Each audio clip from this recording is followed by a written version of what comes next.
This is most definitely one of those sessions where you just have to get it done. You don't want to.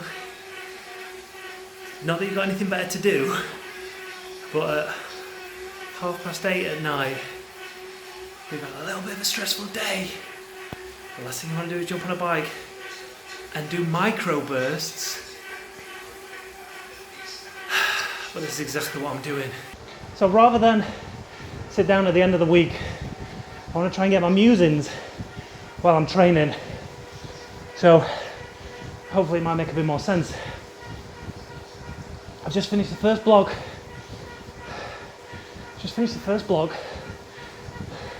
Of 10-second efforts.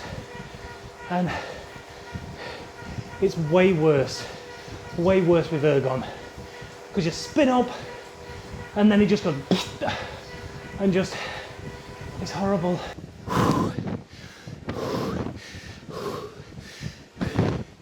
I'm attacking these differently. I don't know if it'll work or not. 2 down, 8 to go.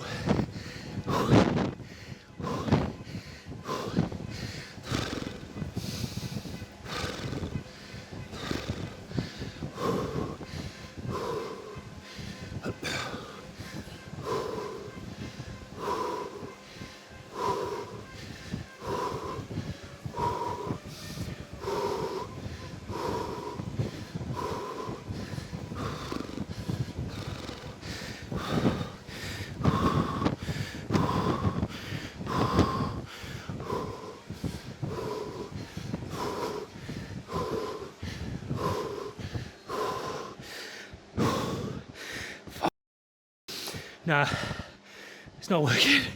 It's not. Help. I don't know how I managed to get through that second set, which is 20 seconds on, 40 off, but I tried to sit into it, engage my abs, and work from my hamstrings and my glutes. Because what I found in those first efforts, because I was sprinting and getting up to speed, it was all quads. My quads were just getting hammered and the lactic was just building so quick. So hopefully, if I can think about sitting back into it and driving through those glutes and hamstrings, maybe it'll just take the edge off it a little bit. Because right now, I know, I'm a windy, I know. It's tough though. There's no other way to describe it. I guess that's what it's got to do, but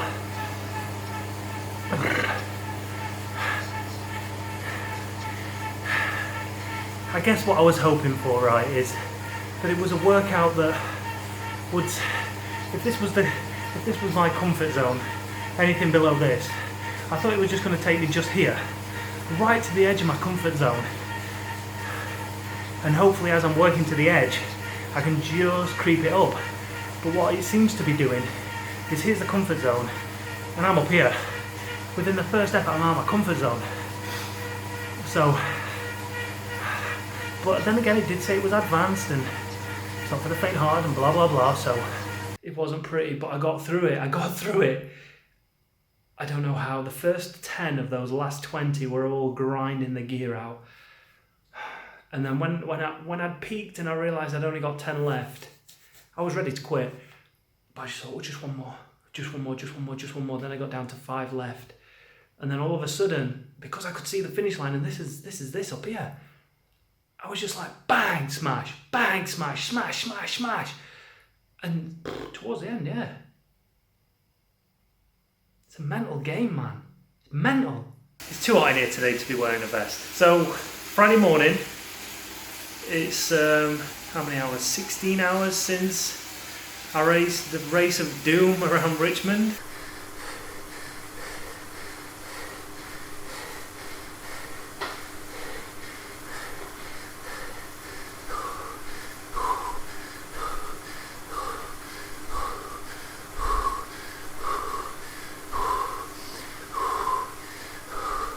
The race I've done yesterday, I basically used that as my zone 6 intervals, because that race, look at the profile. I think there was more than enough efforts in there to cover that zone 6 workout. So zone 6 intervals has been done. Today we're doing what looks like a steady state base endurance ride. It's 10 minutes warm up, 40 minutes at 205 watts. So I'm putting this in now. My legs are a little bit tired and a bit fatigued, but this is the only time I can do it, so I'm just having to kind of crack on with it.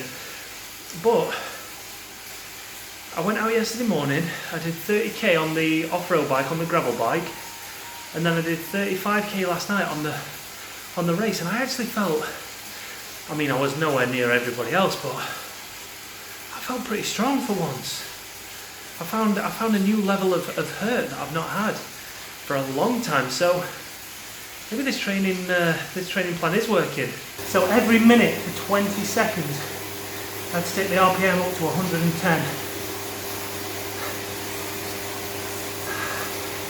I'm finding a lot more comfortable about 120 though. Kind of my range. I like a 120 high spin. And then after 20 seconds back down to 80 RPM. Really, I mean, I'd give this workout, in terms of effort, 6. Well, I'm certainly working, but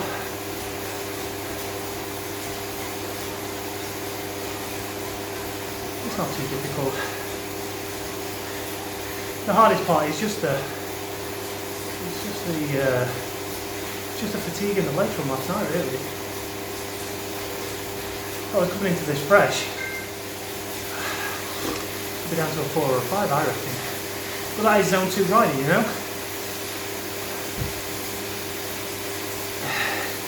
And a lot of power drop out, so at least 30 or 40, something like that. Don't know what it is. It's only out for a second or two, but still it's enough. Whew.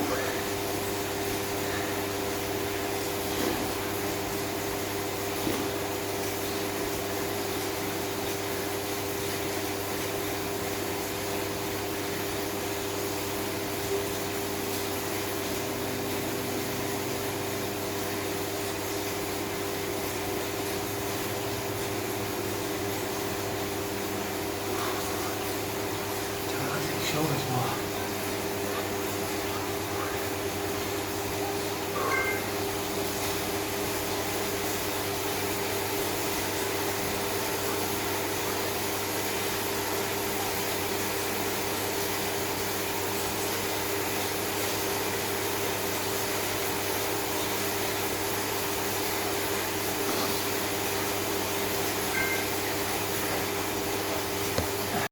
So these high cadence efforts are really good for increasing that speed. I know that sounds stupid, of course they do, but if you go back to some of my streams in probably October last year, maybe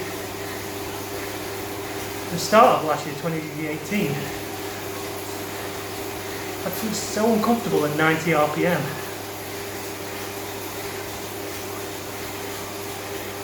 And anything above 90 RPM I feel really uncomfortable. But now, I feel so much more comfy at a higher RPM than I probably ever have done. I feel that my pedal technique got really strong through it. And in terms of efficiency around that pedal stroke, I'm probably as I was back when I was racing track.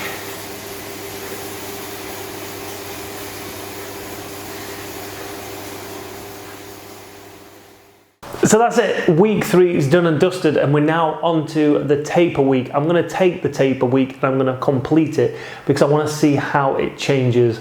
I've had 3 fairly, well for me, fairly heavy training weeks. I know the amount hasn't been there, the physical hours haven't been there, but the amount of effort that's gone into those short spaces of time are really starting to take the toll. I've had 3 big days, again, relatively speaking, big days. It's been a fairly big week. So microburst Monday, they sucked. Raced on Tuesday, that sucked. Again, I might have high doped. However, the effort was real, like I've said in the video, if you've watched it. Wednesday took a day off. Thursday raced the KISS Community League. That was brutal. Friday was the easiest session of the week, which was the high cadence effort. So 20 seconds high cadence.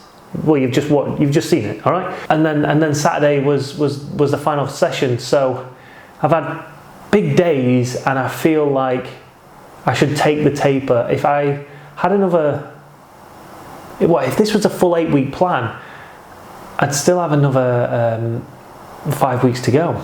And I don't know if this following week would have been easier or not. If it hadn't have been, and I was still racing twice a week, I think, yeah, my fatigue level feels a little bit too high, and I do need to just back off for a few days. So I may as well take that taper and see what the taper actually does before I move on to the next training phase, which is going to be a month on trainer road. So before we get into the final week, I just wanted to touch on how I'm finding this plan and whether I would recommend it, and Zwift plans in general, would I recommend them for people? And the answer is yes and no. For instance, my plan was to try and, this is only 3 weeks, so it's hard to judge it based on 3 weeks. However, what I'm trying to do is to step up to the A group and kind of stay with the front runners of the A group. Now, when I think about the front runners of the A group, the majority of them are professional riders or high elite riders. You've got people like Ian Bibby struggling to keep up with some of the Zwift riders. You've got John Mould, again, riding alongside some Zwift riders. So if you want to make it to the front of the A group, you've got to be looking at those guys as the ones to compare yourself to and try and emulate and get to their point. Now, would they plan their training based around a generic training plan? Probably not. They would have a coach. And I think anybody wanting to take that next level in their fitness towards that elite status, towards those kind of professional realms, then you've got to get a coach. There's absolutely no doubt about it.